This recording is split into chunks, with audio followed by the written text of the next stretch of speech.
Disa zyrtarë të lartë të policisë janë vendosur në lupën e prokurorisë së posaçme. SPA ka nisur veprimet hetimore për 2 shefa komisariatësh në Tiranë, pasi dyshohet se kanë kryer takime të paautorizuara me Roven Zekën, ish shefi komisariatit rrugor i arrestuar për korrupsion.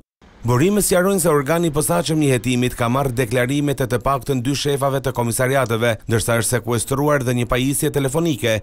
Ndërkohë edhe një biznesmen ka qenë subjekti i hetimit, dosje e cila është nën hetim nga prokuroria Elida Kaçkini. Organi hetues ka sekuestruar kamerat e sigurisë dhe ka pyetur personat përgjegjës në bllokun e sigurisë tek rruga Minepeza për të hedhur dritë mbi takimet me të paraburgosurin dhe qëllimin e tyre. Shefi komisariatit të policisë rrugore të Tiranës Roven Zeka së bashku me Sokol Novakun, shefi i hetimit të aksidenteve, si dhe oficeri i policisë rrugore Edison Tabaku, u arrestuan në kuadër të një hetimi të SPAK, pasi dyshohet se kanë marrë 2.000 euro për manipulimin e provave të një aksidenti rrugor të shkaktuar nga bashkëshortja e biznesmenit Ergez Vrioni.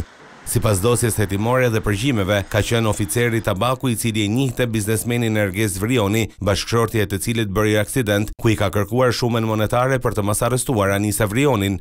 1.000 euro i është dhënë punonjësit të rrugores Edison Tabaku për ambanesës së tij.